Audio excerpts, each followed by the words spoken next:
This is Trey Wright for Jazz Guitar Today. In this second installment of my four-part series on how to improvise over the 2-5-1 progression, we're going to take a look at flat 9 to 5 resolutions. See, if you haven't already done so, I'd highly recommend checking out part 1, in which we talked about connecting arpeggios, particularly the flat 7s and 3rds of each chord. So as an example, in the key of C, we have D minor 7, G7, C major 7.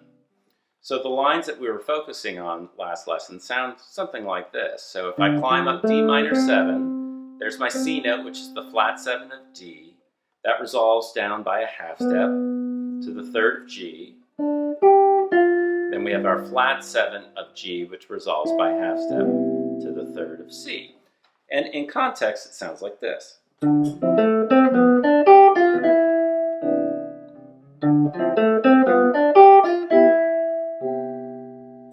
So today we're going to focus on the dominant arpeggio, which we have been playing root, 3rd, 5, flat 7. We're going to experiment with starting on the 3rd to play the arpeggio and extending the arpeggio to the 9th. So now I have 3, 5, flat 7, 9.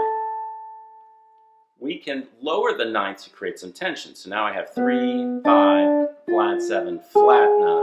And if you notice, that really wants to pull to the G, which is the 5th of C major. You may also notice that this collection of notes, B, D, F, A flat, makes a B diminished 7th arpeggio. So another way to look at all this is just diminished 7th from the 3rd of the dominant. So again, G7, 3rd is B, B diminished. So let's look at example 2. So this climbs up the arpeggio of D minor and then immediately switches to this diminished arpeggio from the 3rd of G.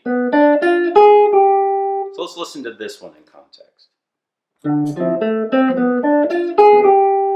Again.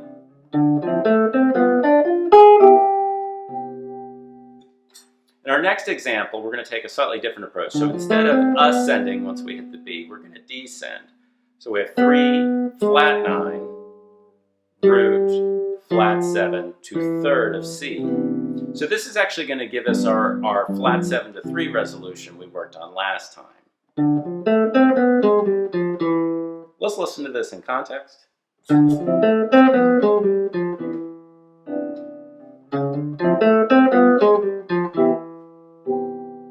Now you may have noticed there that in front of the D note, I've added a C sharp in the and of 4. This is a real common approach that we discussed in our last lesson. Okay, so if we look at example number 4, this one starts with a descending D minor arpeggio. Then we switch to that 3rd. And this time I have a chromatic approach up to the G. So it sounds something like this. And here it is in context.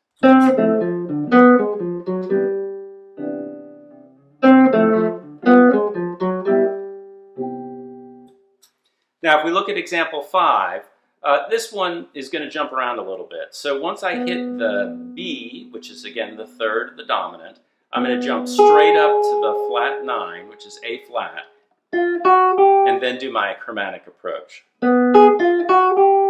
And just to mix it up, I've added a chromatic approach into the B, which is the 3rd of G7. So the whole line sounds like this. Let's hear this with the play along.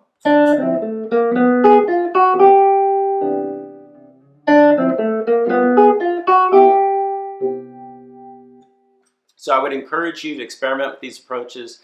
Again, adding that flat 9 really adds a lot of nice tension to your dominant chords and really allows for that resolution to the 1 chord.